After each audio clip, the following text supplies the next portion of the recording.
با گفتگوی شما ایلوه کردنیم که عموما سبک آوازخوانی در هر یک ناحیه های جمهوری جهت های خاصه خود را دارد. از این رو آوازخوان در هر یک ناحیه بیشتر وزن دارد و در ناحیه کمتر. بله، ولی هرچند انگشتمار باشند هم آوازخوانانی هستند که قریب در تمام همه ناحیه ها بیننده و شنونده خود را دارد. بله. سبب روشن است و حجت بیان است و چنین بخت بلند با سراینده جوان کرامت‌الله قربانی نصیب شده است. بله. دسته های مکتوب های زیاده که با عنوان ریدکس موسیقی می‌آیند و در لفافه آنها مهر تمام گوشه های جمهوری را دیدن ممکن است. نه تنها ناحیه های جمهوری، حتی محله های تاجرنشین بیرون از مرز دیدن ممکن است. گواه همین گفته هم. بله، حقیقتا هم با هنرمند و هنری آن در کابینت ها نشسته بها دادن به فکر من این بی‌انصافی است. زیرا هیچ یک صنعت شناسی، هیچ یک منقد بالاتر از مردم نیست. هنرمند تا چه اندازه توفیق یافته است، برد آن از چیست، باختش در کجاست، حکم در دست بیننده و شنونده اوست. یا چیزی دیگر، مردم هنرپیشه را توسط هنرش میشناسند. یعنی آوازخوان را توسط آواز. بنابراین در کوچه و بازار، رسته و خیابان هر کجا که باشند چهره آنها به هم آشناست. ولی اگر درباره آنها عقیده داشته باشند، این عقیده از آوازه ها و میگویند ها اساس میگیرد. درباره جهان باطنی سری مسئله های زندگی چه عقیده دارد عموما کم میدانیم یا تماما نمیدانیم. ایزادمند نگاه کنید، کرامت‌الله می آید. شما با من سوالش آشنا کردید؟ قسمان خیلی که مصلحت کرده بودیم. السلام. بیت گذارید. تشکر.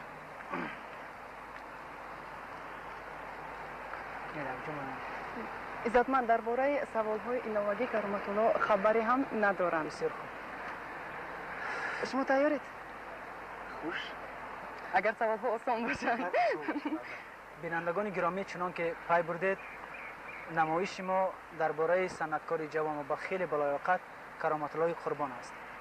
ما نیت کردیم تا نمایش را از صحبت بی‌واسطه با او آغاز نماییم. تا چه اندازه ما به این موفق میشیم یا عموما موفق نمیشیم، آن را شما میتوانید حکم کنید. کرامت‌الله، دسته هنری سوغدیان که امروز عمل نمی کند و افسوس که نواری هم نمانده است، اولین بار شما را به مردم معرفی نمود. سوغدیان با کدام خصوصیتش در خاطر شما نقش بست و عموما این دسته هنری به مردم، به موسیقی چی دادن توانست؟ دسته سوغدیان پیش از همه برای من با آن عزیز است که من و همفکرانم در این دسته توانستیم که توسط سرودهای مردمی فولکلوری این سرودهای خلقی مردمی را با ژانر استرادا داخل کنیم و فکر من در آن است که خدمت سوغدیان است در نزد مردم تاجیک از همین عبارت است. کرامت‌الله، یکی از خدمت‌های اساسی شادروان مقدس را نیز در همه می‌دانند که او توانسته است با ژانر استرادا ترانه‌های مردمی فولکلوری را داخل نماید. پس فرق میان سروده‌های مقدس و ترانه‌هایی که دسته سوغدیان با مردم پیشکش کرده است در چیست و فکر شخصی شما؟ در نظر اول البته تفاوت است، ولی هست. موفقیت شادروان مقدس در آن بود که محض با آوازخوانی مردمی به دل مردم جا گرفته بود و فرق سوغدیان و شادروان مقدس در آن بود که ما برابر آوازخوانی های مردمی اسباب های ملی را به انسامبل داخل کردیم، از آن جمله رباب، نای، دوتار، تولک، لبچنگ، دایره و غیره ها و فرق در همین بود.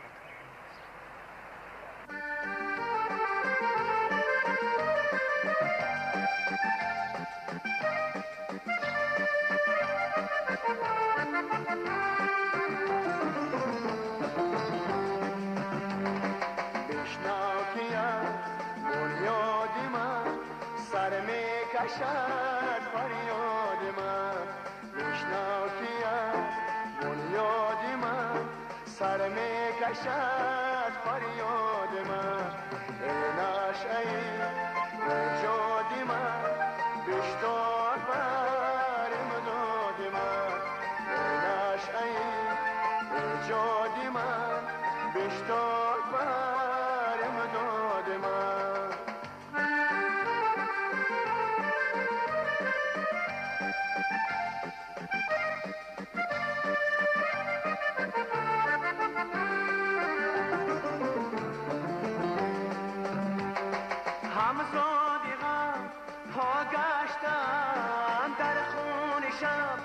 ها گشتم در خون شب ها گشتم همزادیغم ها گشتم در خون شب ها گشتم در خون شب ها گشتم از درد پیدا گشتم عشق به بنیادی من بشنو که از بنیادی من سر می کشد فریاد من ای نشأه ایجاد من بشتاب بر امداد من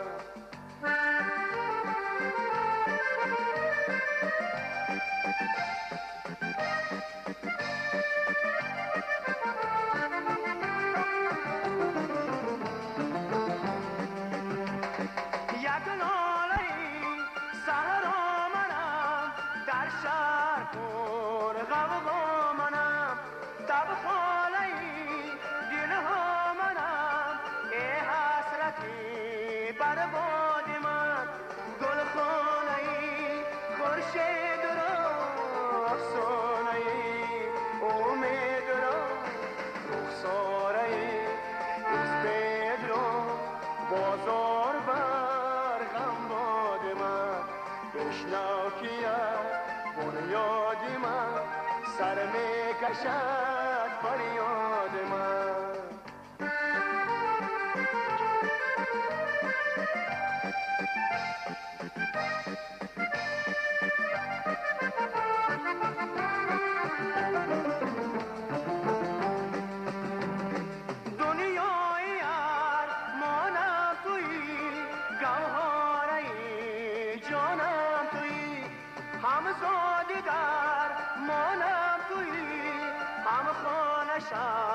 در یاد من بشنو که از بنیاد من سر می کشد فریاد من ای نشأه ایجاد من بشتاب بر امداد من ای نشأه ایجاد من بشتاب بر امداد من بشنو که بنیادی من سر می کشد فریاد من بشنو که بنیادی من سر می کشد فریاد من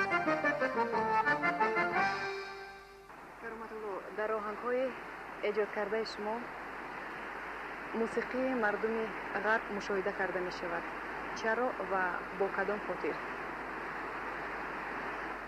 من از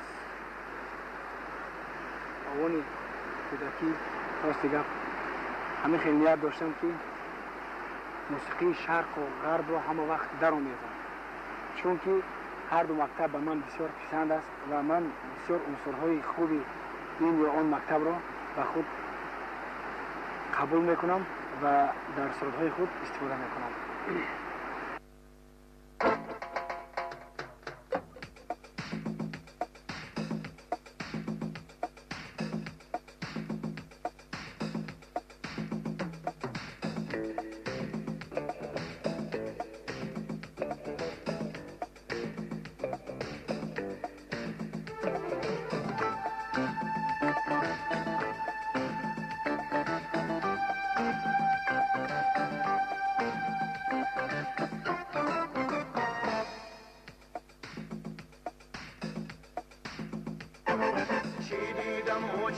دیدم هرچند که دویدم چی دیدم و چی دیدم هرچند که دویدم از چشمه‌ای به پایش آبی صفا ندیدم از چشمه‌ای به پایش آبی صفا ندیدم در شمدان سینه عشقش زبان دارد در شمدان سینه عشقش زبان دارد هر موی خاطرم را با خشانه دارد هر موی خاطرم را با خشانه دارد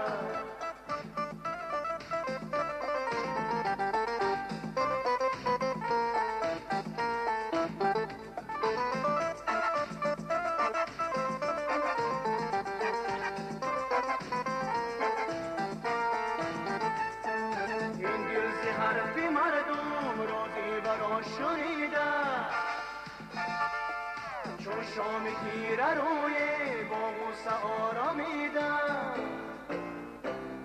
شنیدم و شنیدم عشقی مرا ندارد اما میان مردم با من فسا ندارد چی دیدم و چی دیدم هرچند که دویدم چی دیدم و چی دیدم هرچند که دویدم از چشمه‌ای به پایش آبی صفا ندیدم از چشمه‌ای به پایش آبی صفا ندیدم در شمدان سینه عشقش زبان ندارد در شمدان سینه عشقش زبان ندارد هر موی خاطرم را با خشانه دارد هر موی خاطرم را با خشانه دارد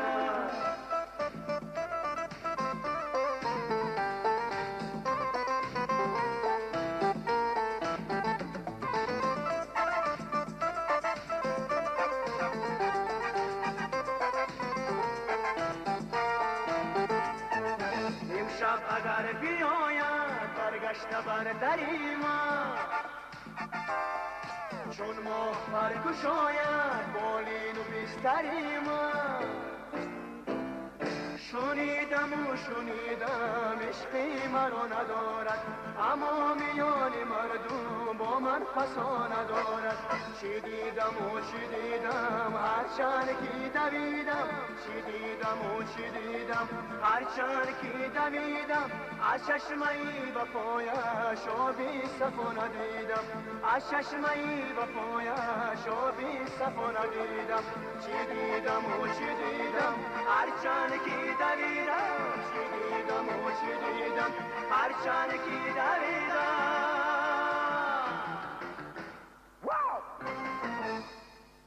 مهر آوازخوانی در دل شما از کدام سرچشمه آب خورده است؟